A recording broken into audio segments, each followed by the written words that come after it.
हम चर्चा कर रहे हैं समभाव कि मुक्त जीव कैसे होते हैं, उनका स्वभाव कैसा होता है। तो भगवद गीता के श्लोकों से भगवान ने उसके बारे में कैसी कैसी व्याख्या की है उसके बारे में हम समझ रहे हैं, ताकि इन गुणों को हम अपना सकें।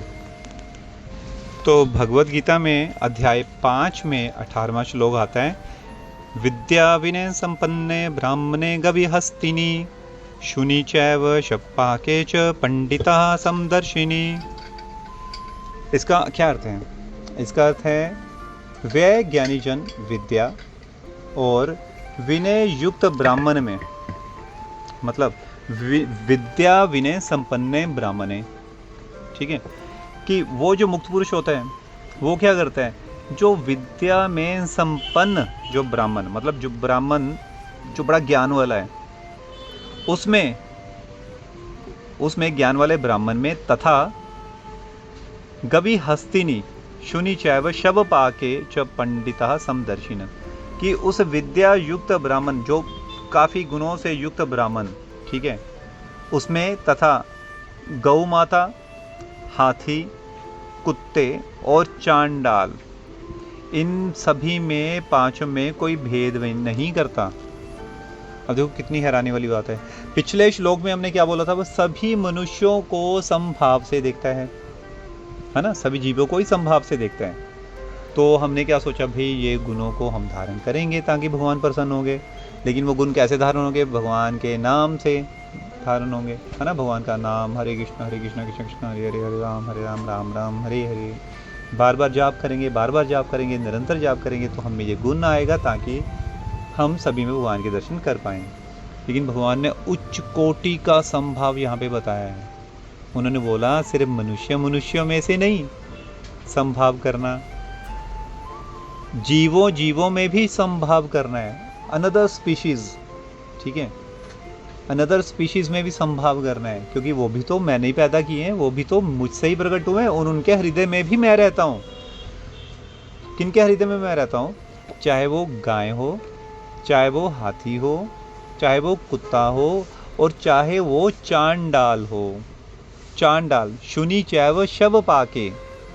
शव पाके मतलब, शव पाके का अर्थ क्या है कि जो शवों को खाता है, अर्थात कुत्तों को भी खाता है, चांडाल, ठीक है, चांडाल जाति, हाँ, वो भी हो, ऐसा मनुष्य भी हो, ठीक है, चांडाल भी हो, या शव को खाने वाला कोई जानवर भी हो, तो उनमें भी समभाव से देखने वाला ही मुक्त पुरुष कहलाता है। तो इस श्लोक से व्यवहार का भेद स्पष्ट है, ठीक है।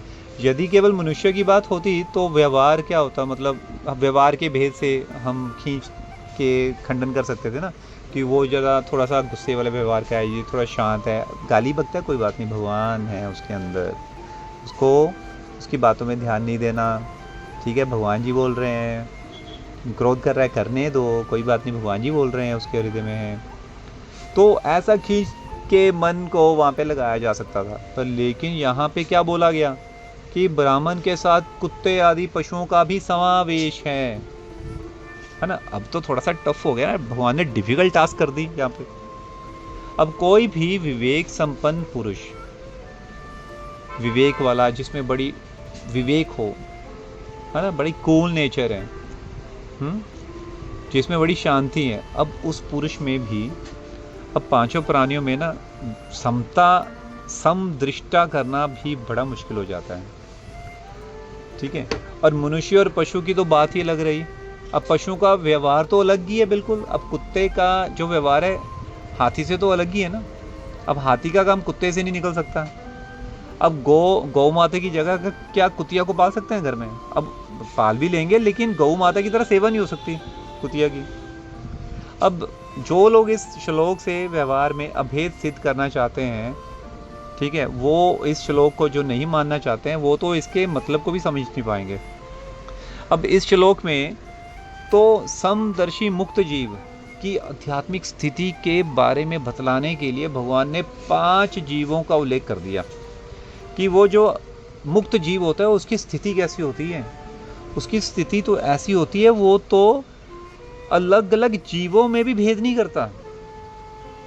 हाँ, वो सभी को ही उनके शरीर से नहीं देखता, वो सभी को देखता है भगवान। भगवान अंदर तो भगवान ही है ना, पर अंदर तो आत्मा भी सभी की सेम है, सिर्फ शरीर का फर्क है, सभी की आत्मा सेम है। तो क्या अभी सभी की आत्मा सेम है, जहाँ पे कुत्ता निकले तो वहाँ पे सड़क पे लेट के दंडवत प्रणाम करना शुरू कर दें? कई लोग तो ऐसे भी बिल्कुल बात को काटेंगे, पर लेकिन यहाँ पे क्या बताया गया है? क्या बताते हैं?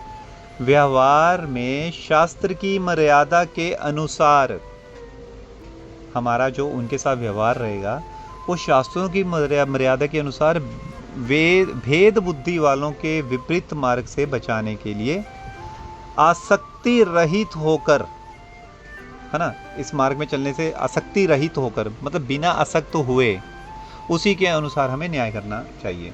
अब जैसे मार्ग में कुत्ता चल रहा है, कुत्ता चल रहा है तो चलने दो, जाने दो। हाथी निकल रहा है तो जाने दो, सभी के लिए सेम समदृष्टि है, जाने दो।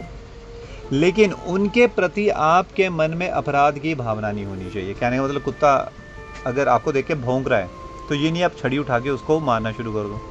आपको ये सोचना है उसके हृदय में भगवान है, उसका स्वभाव है भौंकना, स्वभाव है, तो ठीक है, चुपचाप आप उसको इग्नोर करके निकलते रहो। इसी प्रकार जब हाथी निकले तो जिज्ञासावश, वो देखो हाथी निकल रहा, वाह वाह वाह वाह, इसके ऊपर महावत बैठा है, कितना मजे में है, उसको कितना आनंद आ रहा है, काश मेरे पास हाथी होता।